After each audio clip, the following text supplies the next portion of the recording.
To me, storytelling is like magic. It's an emotional force, a journey, a connection to another person, and an innate part of being human.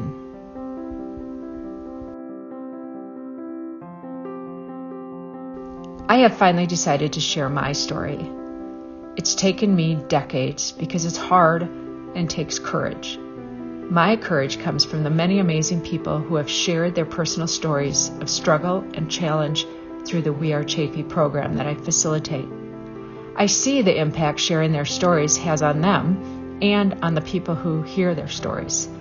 I want that. I want to inspire others to be brave, tell their stories, and promote acceptance through their stories.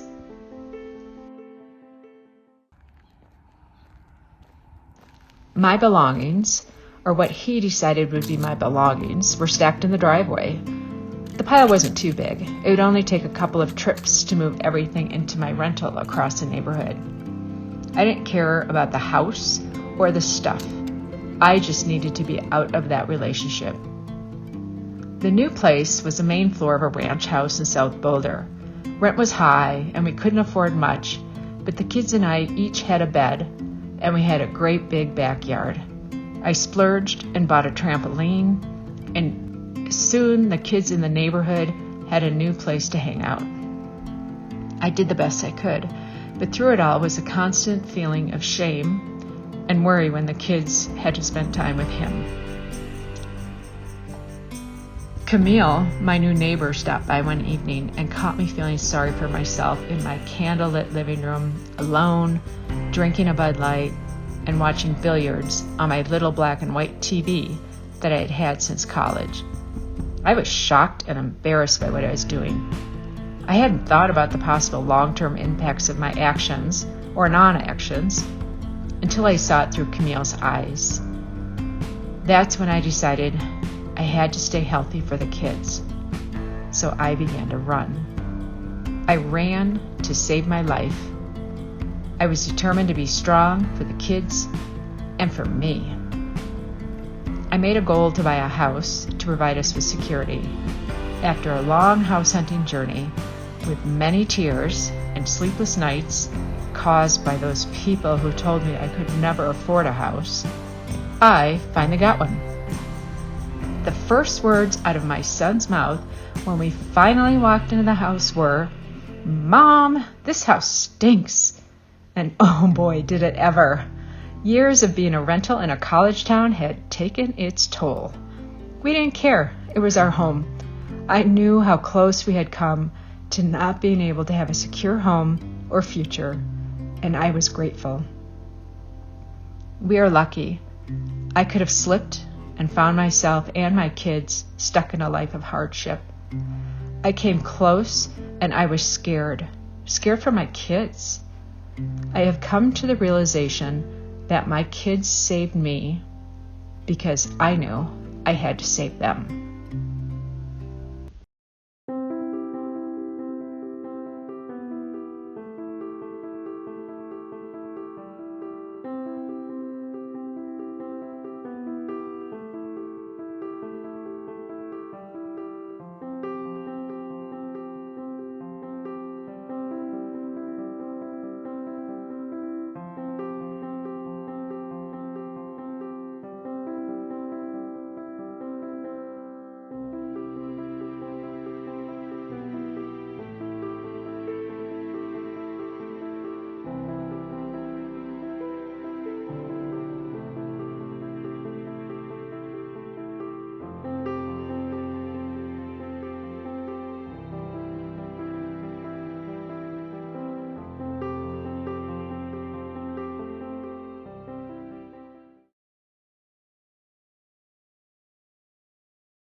Navigating through trying times, finding a new home, making changes, finding community, and asking for help.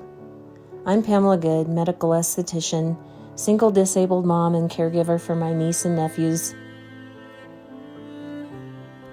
Along with my career, I worked at Public Storage as a property manager. One day a customer came in. His 26-foot truck was stuck in the ice. I had my traction shoes, my ice pick, my ice melt, and as I was putting the ice melt under his tires, he hit the gas. His bumper nearly hit my head. I hit the ground. I was injured from head to toe, went through surgery, physical therapy, and vocational rehab. During this time, my father's cancer came back after 7 years of being in remission. As I was recovering, we brought my father in to live with us. We took care of his cancer care and his hospice care. After he passed away, we had to get back to our happy place in Salida. We thought we'd be able to purchase a home. We were priced out really quick. I found a rent purchase option that would allow us to consolidate the rent for the business and the home. We moved in 2019, in December. Little did we know that COVID was already here. I opened my skincare clinic, and within a month, COVID shut everything down. We lost that opportunity, so for 3 years we've been trying to get back on our feet. We're so thankful for the hospitality of the people in our community, the Chaffee Housing Authority, the Agency on Aging, and Solvista have helped so much. The anxiety and the counseling that has come has helped us navigate. I'm here to let people know that if you're going through a similar situation and you're trying to navigate, be resilient. There is a way, and I'm here to help. We are grateful for our friends and our neighbors in our community making a change and helping us out. Thank you.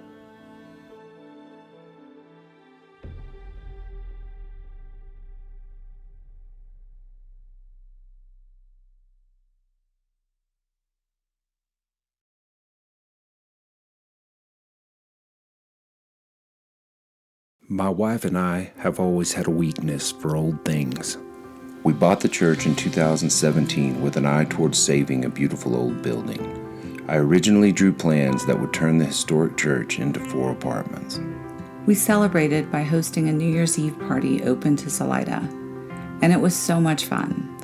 One of our friends said that it was like his vision of heaven, with the white Christmas lights and the disco ball, Bob rolling sushi, and all our friends. Salida really needed a space like this. Less than a week later, this friend died tragically. Our next event was his memorial service. The church filled again as Salida gathered to grieve him. People kept telling us that Salida really needed a space like this. And suddenly it felt wrong to turn this beautiful old church into apartments. We saw a need for more community connection. So we set out to create a community hall. And long story short, after many months of city politics, our options were limited. They said we could turn it into residences or keep it a church. So that night we looked at each other and said, I guess we're starting a church. There are certain requirements to be a church. You have to have a minister, a board, a congregation, regular meetings, and a shared set of beliefs. We believe in the power of community to create positive change. We encourage individual spiritual growth and a search for truth and meaning. We believe in the inherent worth and dignity of every human being. And that's what drives the church to this day. We host live music from both local and traveling musicians in a listening space that allows a person to hear lyrics and honor musicians with complete attention. There are theater productions, educational speakers, game days, potlucks, graduation parties, weddings, and more. Connecting the older and young in art and play. Over the past 4 years, we've partnered with over 30 nonprofit groups, the library, and schools. We remodeled the basement downstairs into an affordable living space for 4 tenants in a co-op type living situation. A hardworking board of directors leads the nonprofit, and we hired Andrea Mossman to manage the space. We could not do this without her. or the many volunteers and donors that support our mission. And the people that come out to participate in the events. The ones that turn off Netflix and get their pants on and come listen to music or see a show.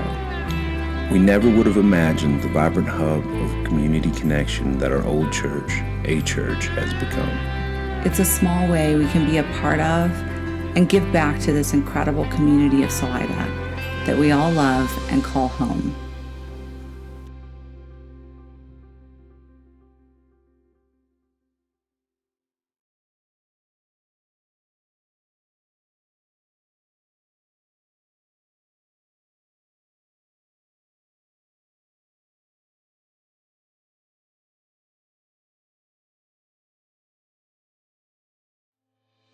They say when a butterfly flaps its wings in the Amazonian rainforest, it affects the weather pattern a half a world away.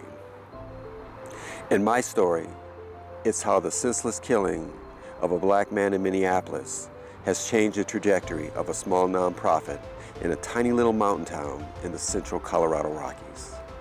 I'm Eric Lee, and I'm the Executive Director of Full Circle Restorative Justice. In the summer of 2020, after the killing of George Floyd, Ahmaud Arbery, and Breonna Taylor, the country just went ablaze. There were protesters in the streets, and I really thought we were going to pull ourselves and tear ourselves apart. It's at this time when I made a play to everybody that I knew. Yeah, I understand the protest. Yeah, I understand the anger. Yeah, I understand the frustration. It seems like it's never going to end. And we need to spring into action. We need to insert ourselves into the systems that are going to elevate our community, elevate our society, and make us better moving into the future. It's at this time I volunteered and saw an opportunity to work with the Longmont Police Department in its Citizens Review Panel, which handles all internally and externally generated complaints against the police department. I learned a great deal, and I learned how to work cooperatively with the police as they worked with the citizens to create more transparency. Shortly after that, my daughter, who's a great activist, a great social activist, encouraged me to volunteer for the Denver Conflict Center, which is a restorative justice organization. After working in restorative justice for a short time, I developed this great passion for it. And that led me to this opportunity. Shortly after, my daughter once again said, Dad, there's a job opening in Salida. It's for Executive Director of Full Circle Restorative Justice. And I, at the time, was working as a health and wellness coach, doing mindfulness work, stress relief work with professionals and executives, and I was doing just fine. I was working on individual accomplishment, individual achievement. And so I pushed it away.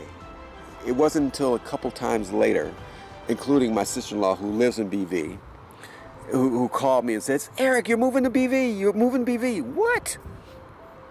What are you talking about? And then once again, she brought up that job opening in Salida. Yeah, I thought about it again, but I pushed away. And it wasn't until one of my mentors also mentioned that same opportunity to me. He said, Eric, there's a job opening in Salida. Did you see it? It matches your skill set perfectly. So I decided to apply. I sent my application, my resume in. I met with the board at FCRJ, and it just became a perfect fit. It gave me an opportunity to really live, not just as a volunteer, but in my life's work, in a place that's going to help make this a better world. The passion and skill of our staff is exemplary. I mean, I walked into a situation with a staff that is doing great work, and I could just help lead them and guide them and offer them the support and resources they need to make this a better community, a better society, and a better world for the youth that follow. We want to take this world and leave it in good hands to all of those children who come after us.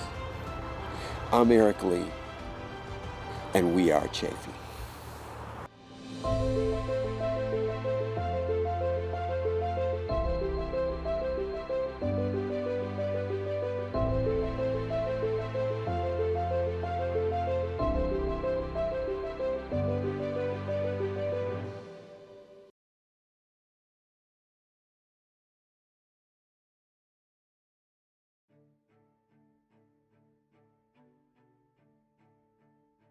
My wife often describes our meeting story as a magical weekend.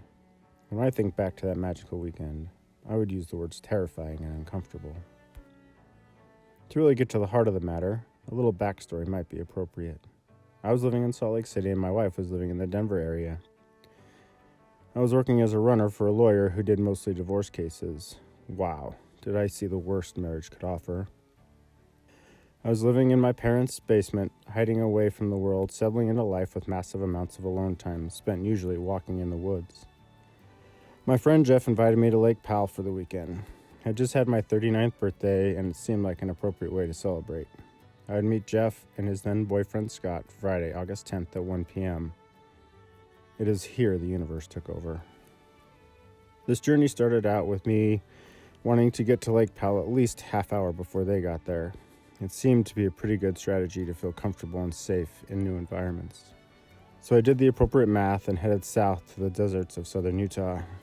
I was in Hanksville, Utah, 3/4 of the way to Lake Powell, about an hour from Bullfrog Marina, when I received a call from Jeff letting me know there was a rollover accident on I-70 in Glenwood Canyon. Glenwood Canyon doesn't have anywhere to turn around, so if you are in the canyon when an accident happens, you remain in the canyon. Jeff and Scott were able to get off I-70 just before the canyon and would drive an extra 3 hours to ensure they made it to Lake Powell that day. Little did I know there was 3 people in that car, not 2. What to do? I was now 3.5 hours early. I had golf clubs, so I considered doing that, but decided on hanging at the restaurant attached to the hotel at the marina. Turned out I was the only customer there. I had 3 servers taking care of getting me my hamburger, fries, and beer. These 3 servers seemed equally glad I was in no hurry. 1 beer turned into 3, and later I learned they were free, chalked up under good company, good conversation, good karma. The little universal get-together ended when Jeff called asking me to get the boat out of storage, or we wouldn't have the boat until Saturday. I said goodbye to my friends and made it to the boat just in time to get the boat out of storage. I was standing on the bow of the boat when a red Mazda 7 pulled up and a short, extremely muscular female wearing a white and red swim cover-up with Tiva stepped out of the driver's seat. Somewhere in the extreme near distance, I could faintly hear somebody saying, "This is Renee. Renee, this is my friend Anthony." I don't think I said anything at that moment. I think I just started trying to get the boat loaded with all our gear so we could get the boat on the water. What was I feeling? This is where magical to my wife appeared as terrifying and uncomfortable to me. Once we had the boat on the lake, I decided I was going to scare Renee by telling her the absolute truth. I was a bit of a misfit, spending many hours researching the energies of the universe, spending good chunks of time trying to understand the metaphysical world, ultimately concluding and letting her know I believe my purpose was to help others with their worldly journey, understanding the energetic aspects of our existence and the physical aspects of our existence. Bam! That'll scare her off. Boom! That didn't scare her off. Somehow this plan backfired. It seemed to create a safety bubble for me and maybe even for her. I found myself jumping off a 13-foot cliff despite being terrified of water, screaming in this high-pitched, terrified voice that didn't stop even as I entered the water. All my worries and internal protectors faded to the background, and I was able to be free for a few days.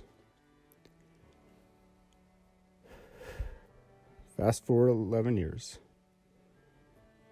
My wife and I got married. We have 2 daughters, age 7 and 2. We co-own a health and wellness company where I get to help people by guiding them through the energetic and physical aspects of our existence. I still look back at that weekend as terrifying and uncomfortable. But maybe, just maybe, it was magically terrifying and magically uncomfortable. We'll end up hand in hand, somewhere down on the sand, just me and you.